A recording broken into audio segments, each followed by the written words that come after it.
Good evening, everyone. Thank you all so much for coming today. My name is Madison Kim. I'm a rising junior at Middlebury College and a summer intern with Nuclear Age Peace Foundation. I am pleased to welcome you to NAPF's 30th annual Sadako Peace Day. We meet on the saddest of days. 79 years ago, the United States dropped the atomic bomb on Hiroshima, killing thousands of civilians, most of whom were women and children, all the while flattening the beautiful city. The impact of the bombing, however, did not end of the day of the blast, but has continued over the decades since, through the effects of the invisible radiation that has touched the lives and the health of all who were exposed to it. Some died just hours after the attack, some days later, and some, like Sadako, about whom we'll hear more today, died years later. Nuclear weapons are quite simply inhumane and must never be used again. This is what the Nuclear Age Peace Foundation works so hard every day to accomplish. A world free of nuclear weapons. A peaceful world that Sadako wished for with all her heart and soul. It is now my pleasure to introduce Dr. Sherry Purcell, President of the Immaculate Heart Community. Dr. Purcell will deliver remarks on behalf of the Immaculate Heart Community and La Casa de Maria. We unfortunately today also do not have a microphone, so if you have trouble hearing, you're more than welcome to sit at these benches at the front. So I'll use my playground voice today so you can hear me. It's my distinct pleasure to welcome the Nuclear Age Peace Foundation back here again, and all of you on behalf of the Immaculate Heart community. And we really do thank you for being here today for this day of remembrance. The Immaculate Heart community is very proud of our long-standing relationship with the Nuclear Age Peace Foundation, which actually goes back to 1995, when one of our ministries, La Casa de Maria, collaborated with the foundation to establish this beautiful peace garden. We've owned and operated these 26 acres in Montecito since the 1940s, and over the years our properties morphed from a novitiate for young nuns to a gathering place for spiritual seekers, and retreatants who were seeking personal transformation and transformation on the world level. So when Mother Nature brought down the mountain in 2018 and washed away 9 of our buildings, our meeting rooms, and our offices, I found myself thinking about what was still here. This Peace Garden is still here. It's here, right? Yes. And I see that as a testimony to the prayers that are infused here and to the necessity of having a place like this to bring awareness to the continued existence of nuclear weapons in this world, and also to have a place to remember those whose lives were cut too short by the devastation of nuclear bombing. So the Immaculate Heart community welcomes all of you to this Peace Day. We offer blessings for the essential work of the Foundation to put an end to the proliferation of nuclear weapons, to reduce the risk of nuclear warfare, and to transform this world into a place of peace and love. So because we are on this property and there are various stages of destruction and construction going on, we ask you to kind of stay in this area. You might be tempted to wander off. Please don't do that, because there's still rebar in places where the land just drops off. So stay in this area, kind of stay on the roads. We want everybody to be safe. And people have asked me about when is La Casa going to come back. It will come back. We are in the middle of the rebuilding process. We're restoring the stone house as we speak. And I would just encourage you to check our website out to follow the progress of the restoration. So thank you and welcome today.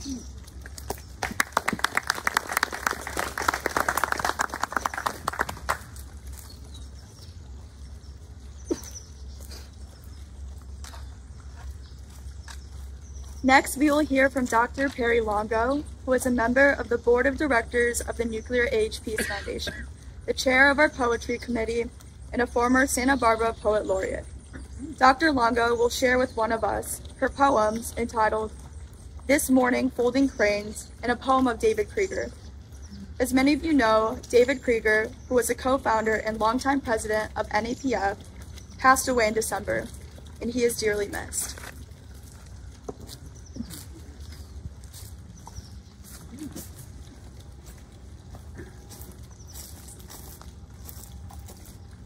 Well, I have a very small voice.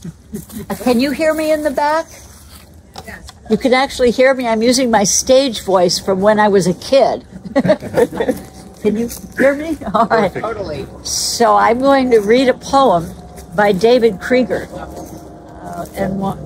He wrote it in 2015. Usually in the past 2-3 years, a poem I've read of David's has been a haiku. And I wanted to read a poem I had on my computer somehow. And I came across it shortly after he died, and I thought, this is the poem he wanted me to read today. And it's titled, We Live on Earth. We live on Earth, third planet from a wondrous atomic star, neither too large or small, too near or far away, a water planet that proves its worth each precious day. Within the vastness of the universe, with silver stars flung across the broad night sky, this lonely earth has been the only crucible for life as we know, home for all its varied creatures, humans and their teachers. This sacred place, once a paradise, could be so again. We still have the freedom to make our choices.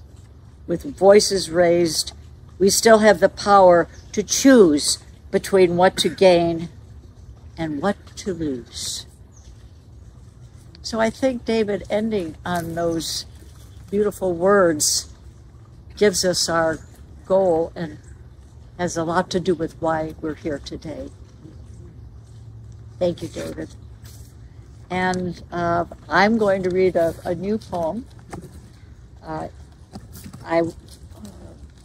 got up one morning. It was one of those wonderful mornings when it was really misty outside. You know, that wonderful sea. And it's so nice not to have the sun, you know, charging at you to get up and at it. And so I wrote this poem titled This Morning, Folding Cranes. Can you still hear me? Yeah. Okay. Not one leaf stirs on the old oaks beyond the kitchen window. A thick layer of sea's breath cancels last night's political wrath. Fight, win, fist pumps. I reach for the poetry of peace anthology. Finger pages until I arrive at a poem titled, If I Were Silent. If just for a second the world would stop, wrote 12-year-old Helen Wang, you'd hear the broken spirits crying. How can I not think of Sadako in morning's hush? She sits beside me at the table, her fingers folding crane after crane, small paper squares angled point to point, east to west, north to south, her hands, 2 wings. If I could find the perfect paper sky blue, I could join her, point of my pen aiming for what needs to take flight. This clutch of fear. I look up and notice a long swag of small origami cranes hung from the ceiling, looped around a picture on the wall as if in a scent. My daughter folded them, age 10, the same age Sadako died from Hiroshima's brain disease, 1945. I count the cranes on the string, 45, an omen so far away, so close.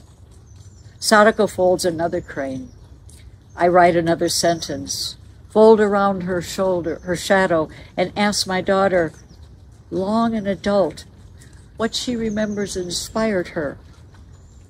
To feel better, she said, less sad. Sadako looks down, folds another crane. Perhaps this one will lift beyond the windows, down siren-blinking streets, through alley pockets of the homeless, across the countless battlefields of the forsaken, country to country, those who hoped to survive as we do each day. Young bedridden Sadako never meant to stand for peace, only wishing long life, following her quest for enough cranes. Her breath, full-winged, still mingles with morning's far reaches. Thank you, Sadako. Beautiful.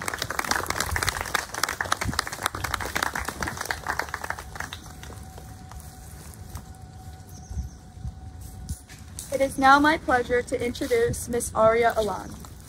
Miss Elan is an environmentalist, social justice activist, and an attorney. She's also an accomplished and award-winning singer and songwriter. Throughout her adult life, Aria has worked to promote equality and human rights. Today, she will share with us her poem, Peace and One Love.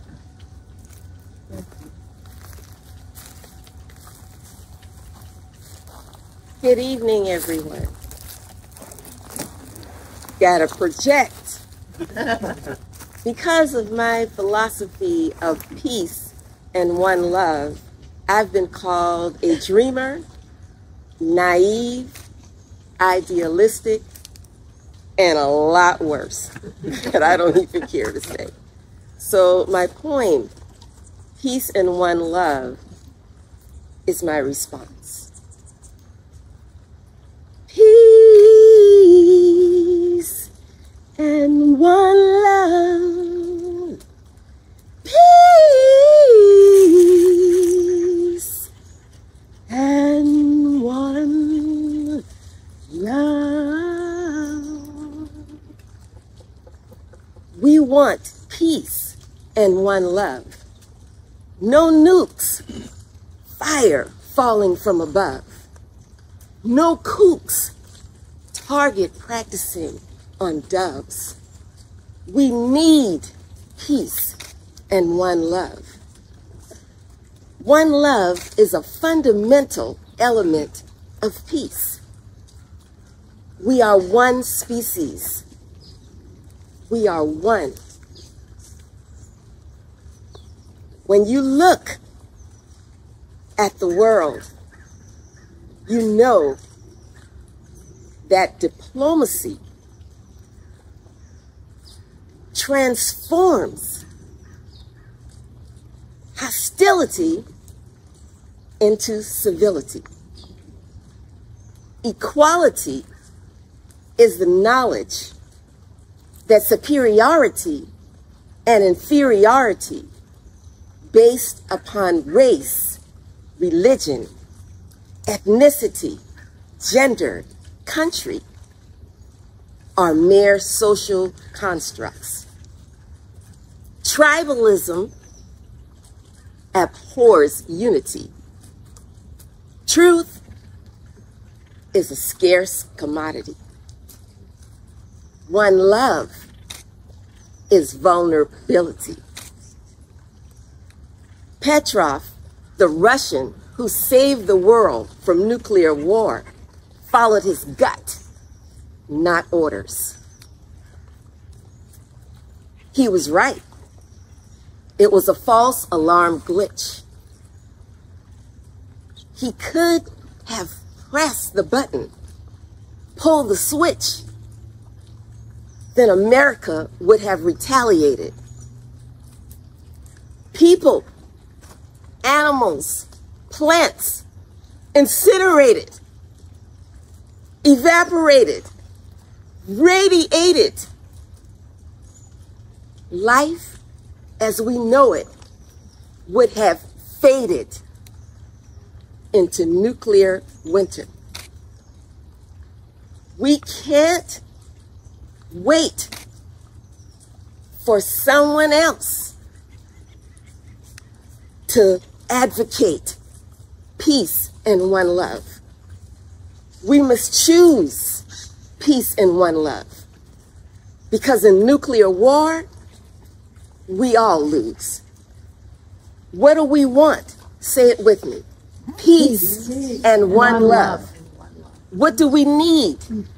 Peace and one love.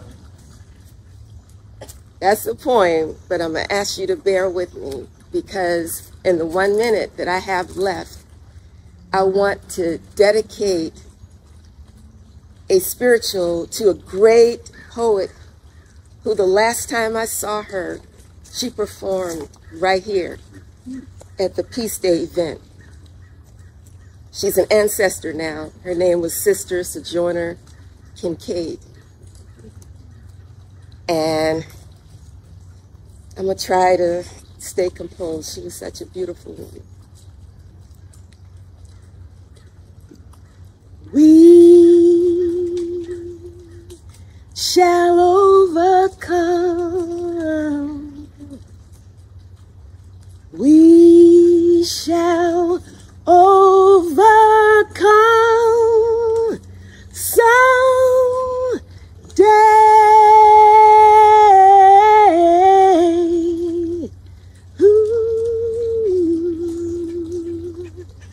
Deep in my heart, I do believe we shall overcome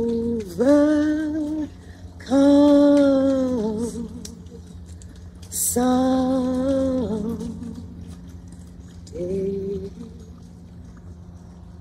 Thank you.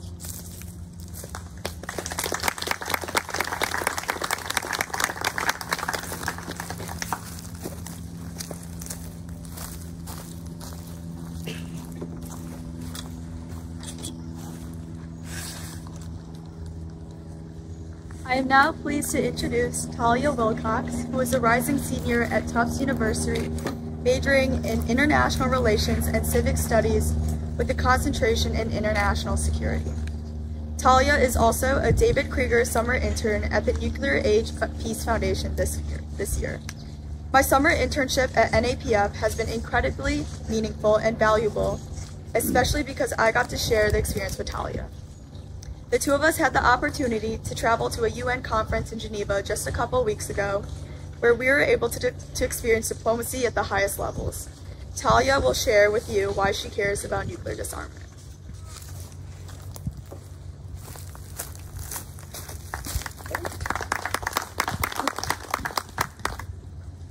Hi, can you all hear me okay?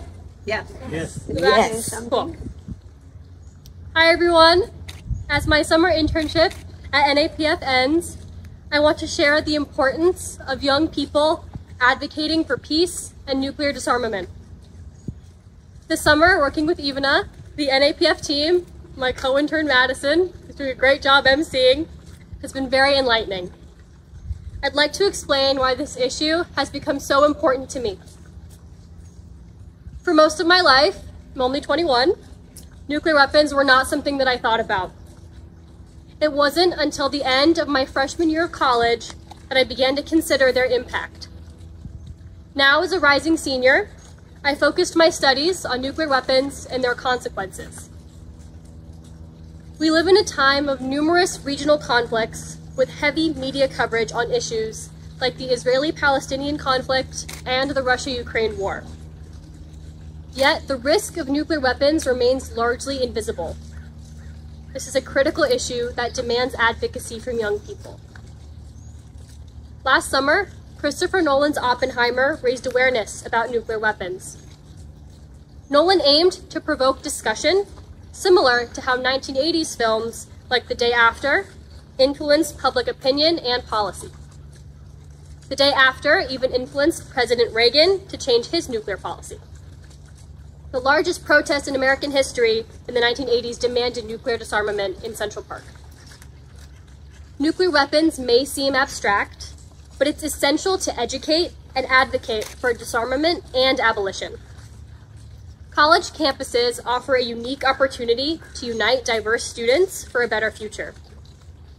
Just as we rallied for climate change, we must recognize that nuclear weapons affect climate, affect healthcare, economies, and so many other intersectional issues.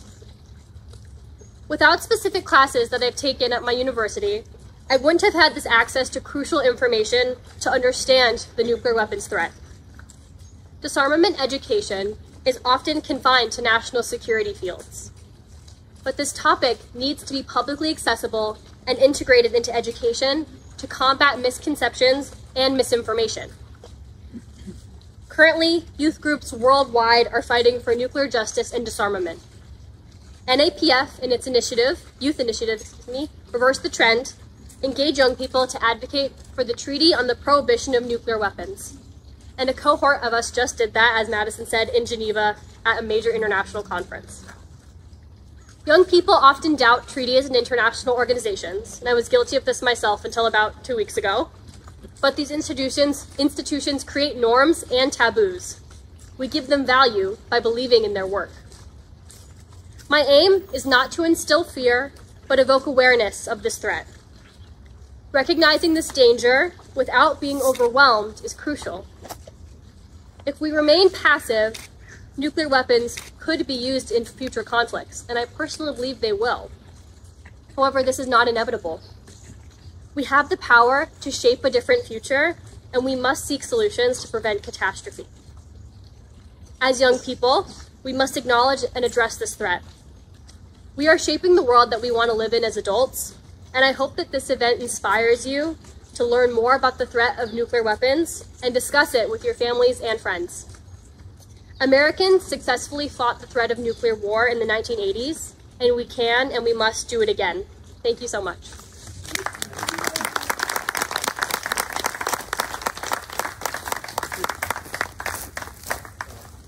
Thank you, Talia, for that great speech. Next, we will hear from Father Larry Gosselin. Father Larry Gosselin is a Franciscan friar of the province of Santa Barbara and is serving in the parish at Old Mission, Santa Barbara. Father Larry is also a member of the board of directors of the Nuclear Age Peace Foundation. Father Larry has a deep mission and a love for poetry and a loving appreciation for the beauty of the inspired word. Today, he'll share with us one of his own poems, In the Cistern, and a poem by Robert Mueller, My Dream 3000.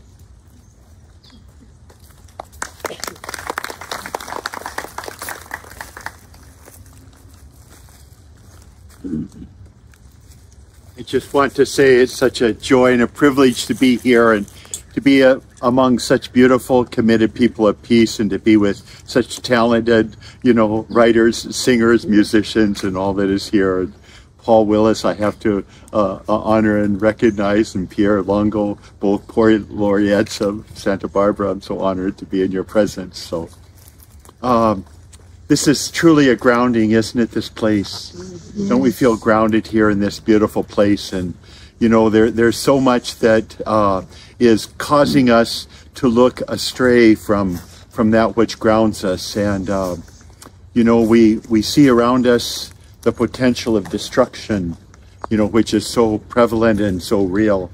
And yet we need to stay grounded in that reality of who we are as people of peace. And so I picked a poem that I'd like to read today. This is one of my poems. And it's inspired by the prophet Jeremiah in the Old Testament. The prophet Jeremiah was a strong voice of change, but he was also very, very aware that the potential of destruction was all around. And so he has been entitled the prophet of destruction, because he was talking about the destruction of Jerusalem, basically. But in spite of that, in spite of the forcefulness of his words, there was such tenderness. Maybe some of the most tender words in our Christian scriptures are found through the prophet Jeremiah. And he speaks about being a little child, that you were formed in your mother's womb. And before you were formed, I knew you, and I loved you. And so, consequently, because of his strong words, he was taken by the authorities, and they wanted to kill him, of course. And instead of wanting to kill him, they said, we'll just get rid of him. We'll take him in a dried up cistern, we'll throw him in the cistern, and he'll die there, and no one will know about it. So I wrote this poem with that idea in mind of what must have been going through his mind as he was placed in this cistern in the earth, a place of depth, a place where there should have been life, but there was death. He was brought forth from the cistern, but in that experience of being in the cistern, I tried to capture what must have been his perspective, and I entitled this, In the Cistern. They brought me to the cistern of the prince, where deep called upon deep. This well might give life-saving water, or empty, shallow, defining rottedness. Strange consequences come from remotest causes. The arrogant passion of a fanatic striving for power, to do the nearly right thing for the clearly wrong reason, defines the very last temptation, perhaps the greatest treason. Therefore, this cistern may offer my demise or show my best abilities. Now, my good angel, whom God in grace appointed as my guardian, let me no longer suffer at the banished sword's end, but rise from here. For through the years, searching in many ways, I find myself a servant of God. This is my new way made clear, for now I see the true meaning that is made sharp and plain. Yet temptation will not end this way, for grace will rise to a new beginning. God always gives us a reason and a hope. The manner can take form even in the darkness of this cistern. So rise up from the cistern, for the prophet's calls beckons you. Ignite the candle, touch the flame, come in sight of all, walk in full light. You have been a prophet from the day of your birth, fearlessly passed from deception beyond description. Retain the lost wonder, abide in the coming of a new day. For before I formed you in my womb, I knew you. Before you were born, I set you apart and appointed you to be the prophet of the nations.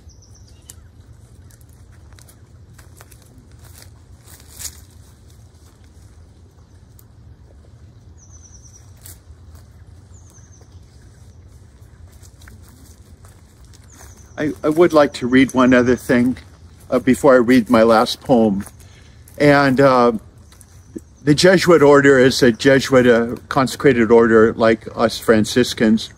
And 79 years ago, we had a Jesuit, Pedro Arupi. He was living in Hiroshima at the time, serving the needs of the communities there. And he witnessed the destruction that was ignited by that detonation. And he wrote this on that day, this day of 79 years ago today. I'd like to read it to you. He became the Superior General of the Jesuits and just died a few years ago. I shall never forget my first sight of what was the result of the atomic bomb. A group of young women, 18 or 20 years old, clinging to one another as they dragged themselves along the road. One had blisters that almost covered her whole chest. She had burns across half of her face and cut in her scalp caused probably by the falling tiles, while great quantities of blood coursed freely down her face. On and on they came, a steady procession numbering some 150,000 people.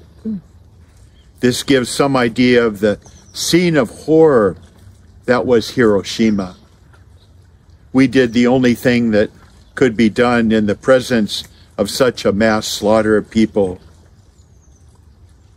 We fell on our knees and we prayed for guidance as we were destitute of all human help.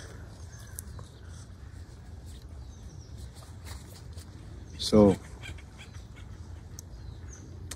I want to end with a poem of hope, because we are always hopeful people. In the midst of whatever might travail in our lives, we are always hopeful people, and we have to light that candle that gives us a sense of direction. And this is entitled My Dream 3000 by Robert Mueller. I dream that we humans are most advanced miracle of life in the universe. We'll lift our sights, hope, and dreams to the year 3000 and make the third millennium a tremendous, unbelievable cosmic success. I dream that all governments will join their minds and hearts to manage this beautiful earth and its precious humanity in peace, justice, and happiness. That all religions will join in a global spirituality. That all people become a caring family. That all scientists will join in a united ethical science. That all corporations will unite in a global cooperative to preserve nature and all of its humanity. I believe that once and forever we will eliminate all wars, violence, and armaments from this miraculous planet we call home. I dream that the incredible and the glowing distance between rich and poor, between inside and outside nations, will be eliminated as a blemish to the miracle of life. I dream that we will stop the destruction, of our miraculous, so richly endowed planetary home. I dream that we will eliminate all lies, corruption, and immoral advertisements for purely monetary purposes. I dream that we will live simple, frugal lives in order not to waste unduly the precious resources of our planet. I dream that each decade and century will be celebrated as a great worldwide thanksgiving of this, our successes. I dream that we will succeed in making our planet the ultimate success of God, our Creator, of the mysterious forces of the universe, of which each one of us is a miraculous cosmic unit. I dream that the United Nations will declare a yearly World Day of Thanksgiving. Dear brothers and sisters, dear children, youth, adults, elderly, dear spirits of all the departed, let us join forces in fulfilling God's loving destiny intended for all of humanity. Let us prepare the year 3000 as the most extraordinary celebration of our grandiose, mysterious journey of this star-studded heaven. Let us find this third millennium a jubilarium filled with overflowing peace, happiness, and thanksgiving. Amen. Thank you, my dear brothers.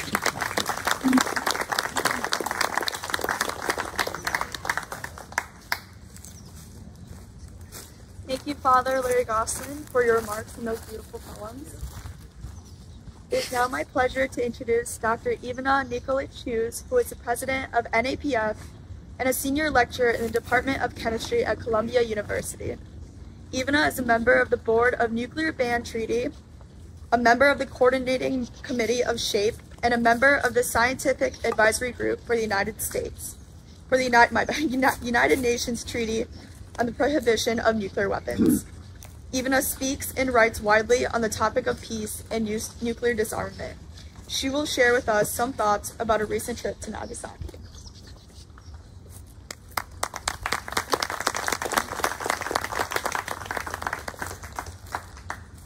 Good evening, everyone. Can you hear me in the back? Yes?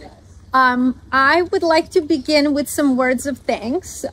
First, for our wonderful interns, Talia and Madison. Let's give them a round of applause.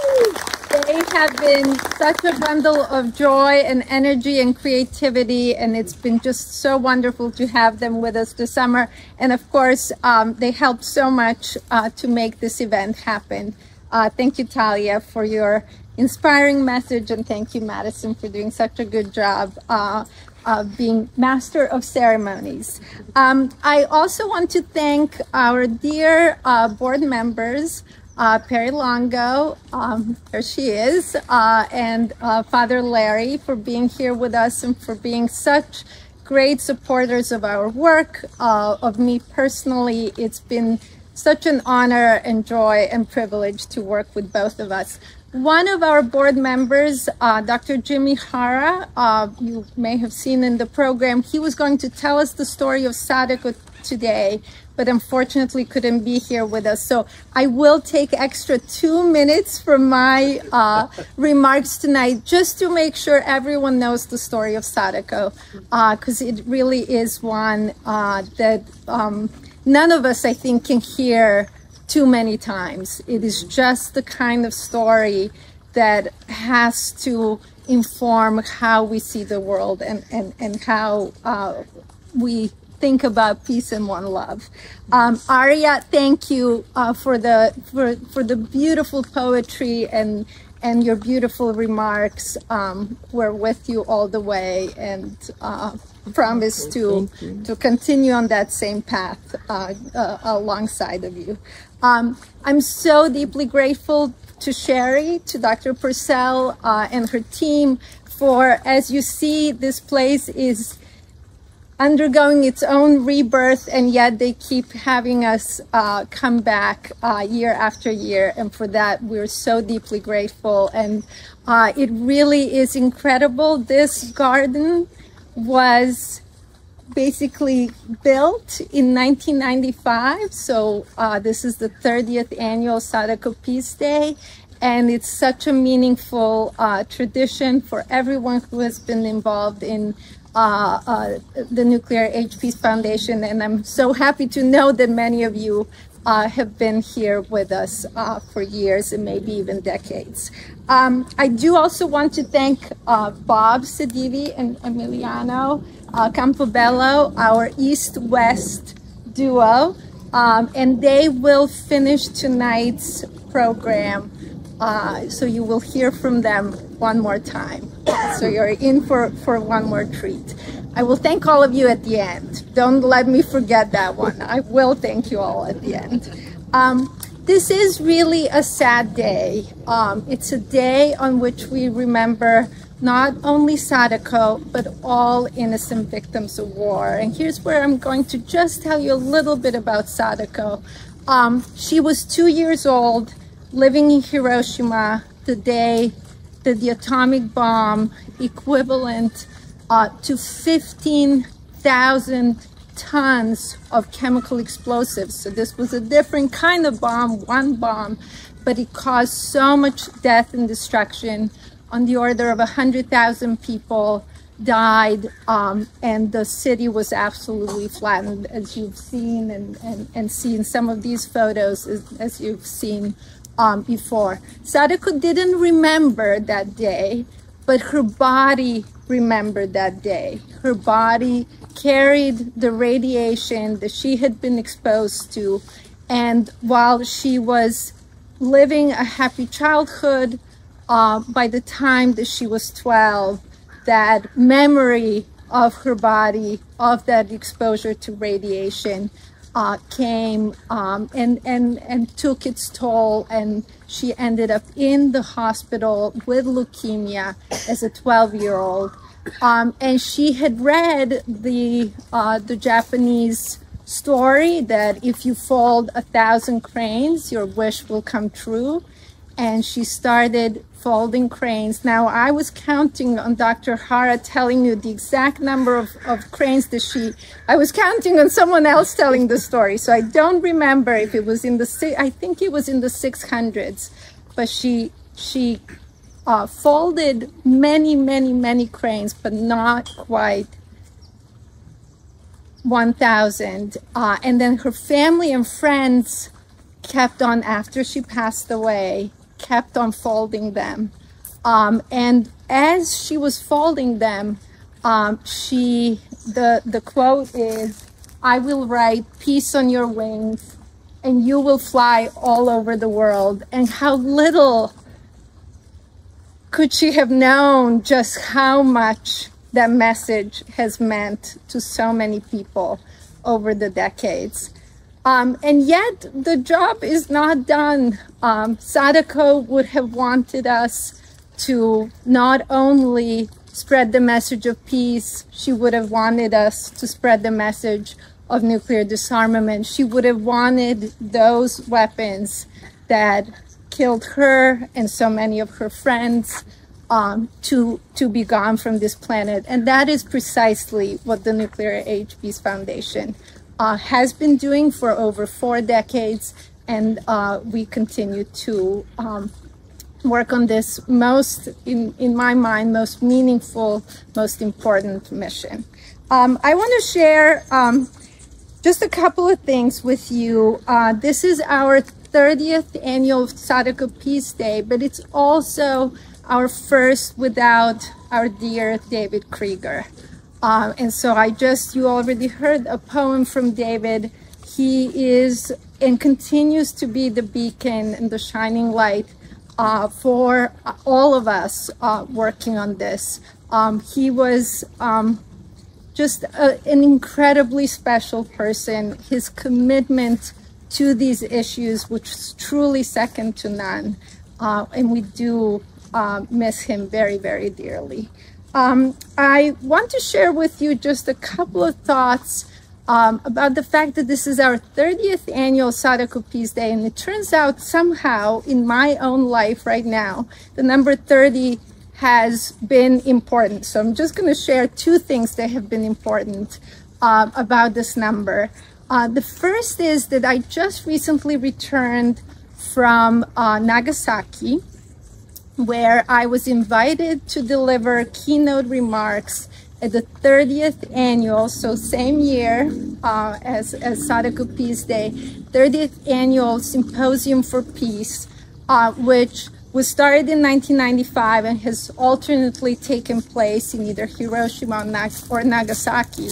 And this year it was in Nagasaki, and I got to travel there. I got to speak at this symposium. I got to also participate in a panel with local Japanese experts and other participants.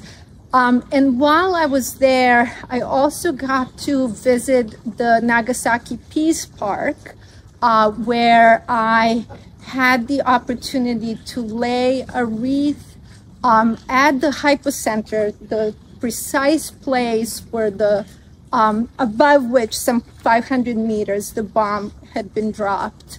I was actually flanked. It was me and helping me carry the flowers were 2 Nagasaki hibakusha, 2 survivors of the atomic bombing. One who was 3 years old when the bombing took place and one who was 12. And it was truly, truly the most moving, meaningful experience of my life, quite simply.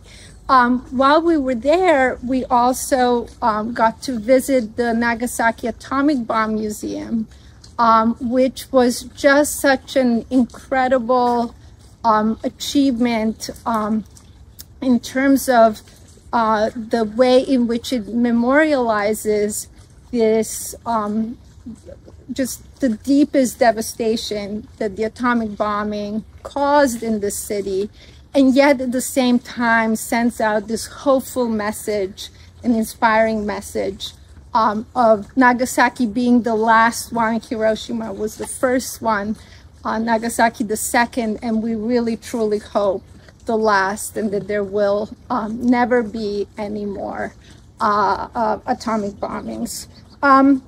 The second number 30 thing in my life, and I'll just share this, it's a little personal, but I'll share it anyhow. I just returned from Nagasaki a little over a week ago, and just next week, it will be exactly 30 years since I actually first arrived in the United States, in this very state, California. I was 17 years old. I was a foreign exchange student. I came, you know, a wide-eyed young girl, young woman. And I think that if one could somehow go back and ask my 17-year-old self, where will you be, or what will your life look like in 30 years? There are things about my life that I think my 17-year-old would have said, oh, I would really like this. Having a family, having children. I have 3 children, and they are the love of my life. My husband too, my whole family. I'm very blessed, very, very lucky. I would have said that I wanted to study science, which I did at prestigious universities. I might have even said that I wanted to teach students and that I wanted to be involved in education.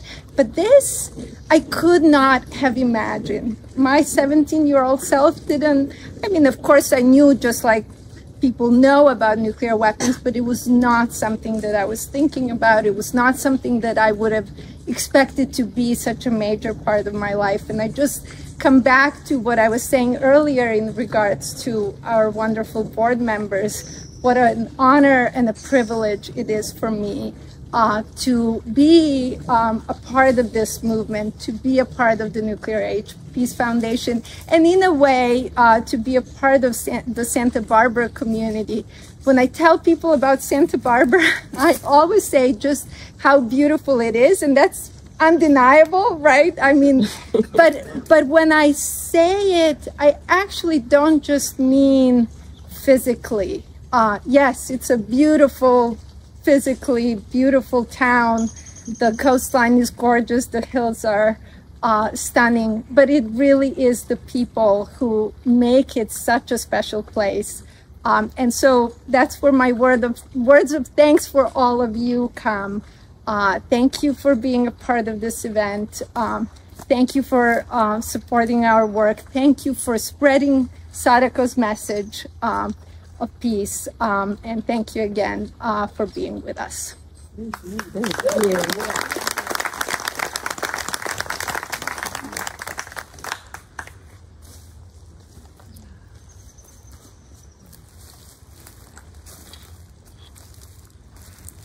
Peace and one love. I think that says it all. So I have nothing to say, and I'm going to say it. This is my flute brother, Emiliano, and we have played together for 9/11's 10th anniversary. We played last month for the Dalai Lama's birthday party. But today we're going to do a world premiere. We're going to do a piece called Caritas Abundant. Someone asked me, have you played this before? I said, yeah, about 5 minutes before we started, we got together. So you're here for a world premiere. We call ourselves East-West because he plays the Western flute, the Native American flute. And are we not here on Chumash land? Yes. Yes, we are. And I play the Japanese flute, the shakuhachi. So this is the East, this is the West. We're coming together in one love. And also, the piece we're playing, most pieces I play on the shakuhachi, you've heard in years past, are 400 to 600 years old. They come from the Japanese temples.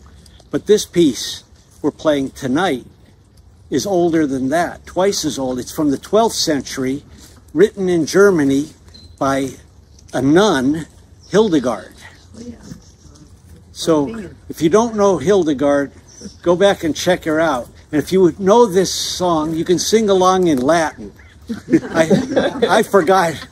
I can still do the Our Father in Latin as an old altar boy, but it's ingrained in. But I don't know this one. I have to brush up on my Latin. So we're going to do Caritas Abundant in Omnia. Love abounds in all things. And please, no applause at the end. Just let the sound go into the silence.